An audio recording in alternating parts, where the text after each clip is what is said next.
कल शाम आपको ये आश्रम दिखा नहीं पाया था, तो आज एक छोटा सा टूर कर लेते हैं। शंकर नर्मदा आश्रम धनाजे।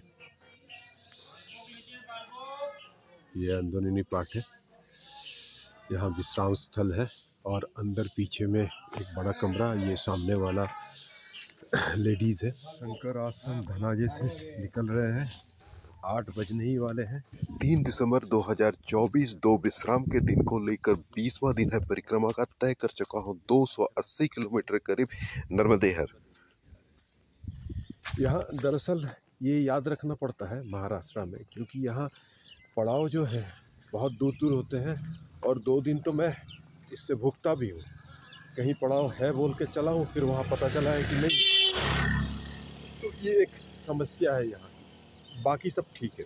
अभी तो ये आश्रम बहुत बड़ा आश्रम था, सारी सुविधाएं व्यवस्थाएं थी, लोग भी बहुत ठहरे हुए थे यहाँ। ये उदय नदी है और आगे धड़गांव शहर।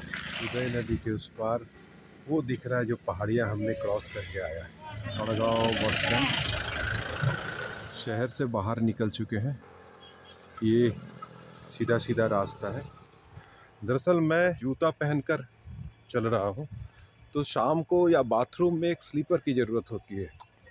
धड़गांव में कोशिश कर रहा था कि अगर कोई हल्का स्लीपर मिल जाए, मिला नहीं, इस वजह से थोड़ा समय ख़राब हुआ धड़गांव में। नर्मदे बाबा ने मुझे एक भोग लगाने के लिए प्रसादी का पैकेट दिया रास्ते में। नर्मदे हर। पहली बार देखा किसी मुसलमान ने मुझे कुछ दिया नर्मदे हर बोलकर भोग लगाने के लिए। तो नर्मदा कोई मज़हब नहीं है, नर्मदा प्रकृति है। नर्मदा परिक्रमा एक धर्म है प्रकृति के प्रति। नर्मदा परिक्रमा सबके लिए है, नर्मदा मनुष्य कल्याण के लिए है। अगला पड़ाव है खूंटा मुड़ी, पर यहाँ पूछूं किससे। कितना सुंदर रास्ता है, पर धूप जान ले रही है। बिराने में पूछ भी नहीं सकता हूँ खूंटा मुड़ी और कितनी दूर है। परेशानी और कुछ नहीं, ये तपता रास्ता और ऊपर सर पर धूप। चल रहा हूँ, बस खूंटा मुड़ी आएगा तो जरूर। इतना प्यारा घाटी। खूंटा मुड़ी कितनी दूर है और बाबा? 4 किलोमीटर। मैं ये इसलिए बार बार पूछ रहा हूँ कि पिछले बार जैसा ये भी अगर छूट गया ना, तो इसका आगे बहुत दूर फिर पड़ा होगा। और इस धूप में अब शरीर भी थका हुआ लग रहा है। इस गांव में मैं थोड़ा पीने का पानी भर लिया, पानी ख़त्म हो गया था। पानी पीते रहना भी बहुत ज़रूरी है, ड्राई जगह है तो तुरंत डिहाइड्रेशन होने का भी डर रहता है। रास्ते में छोटी छोटी गांवें जरूर हैं, पर ये पूरी पहाड़ी क्षेत्र है। खूंटा मुड़ा अभी भी 2 किलोमीटर बाकी है। ये लैंडस्केप देखिए, ठंडे में वैली बहुत अच्छा लगता है, पर चिलचिलाती धूप में नहीं। घाटी ख़त्म होने का नाम ही नहीं लेता। दिसंबर के फर्स्ट वीक में भी इतनी गर्मी दिन में वो चल रहे हैं लोग। मैं अकेला नहीं हूँ। मेरे ख्याल से यही है खूंटा मुड़ा का आश्रम। अब यहाँ थोड़ा विश्राम करेंगे, दोपहर का भोजन प्रसाद भी ग्रहण करेंगे। बार बार परिक्रमा नहीं होता, नियम से होता है, नियम पालन करो। नियम का बहुत महत्व, नियम से भगवान भी ठीक छोटा हो गया है। अपन नियम ने पालन कर तो कौन सी परिक्रमा होगी। वो प्रेम से मैया कितना भाव दिया अपने को, राम ने कितना वनवास दिया, और राम का थोड़ा अपन जानकारी करो कि आपने को मैया दी है परिक्रमा करने का लिए। बिल्कुल भाव से करो, भाव से करो। ये माँ नर्मदा आश्रम खूंटा मुड़ी के बाबा जी थे। बड़ा अच्छा बात कहा, भाव से होती है परिक्रमा, नियम से होती है परिक्रमा। खूंटा मुड़ी आश्रम से 2:50 में निकल चुके हैं। आगे 7 किलोमीटर पर काटी है। लोग खाना वाना खा के बहुत पहले ही निकल गए।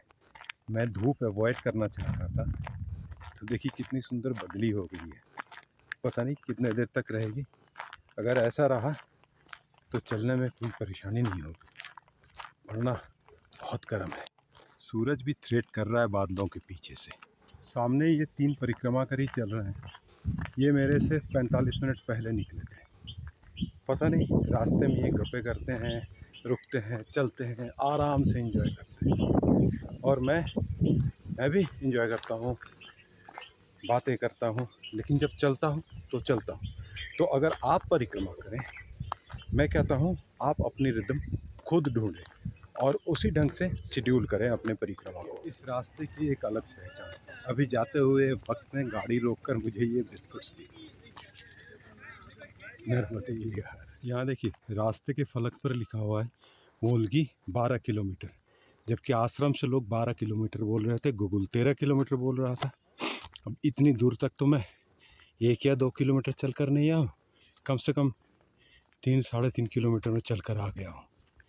ये बड़ा कन्फ्यूजिंग डिस्टेंसेस है, इस पे थोड़ा ध्यान देना है। ये देखिए काठी 4 किलोमीटर, मोलगी 8 किलोमीटर, यानी कि काठी से मोलगी 4 किलोमीटर। पर वहाँ आश्रम के बोर्ड पे क्या लिखा था, काठी 7 किलोमीटर और मोलगी 12 किलोमीटर।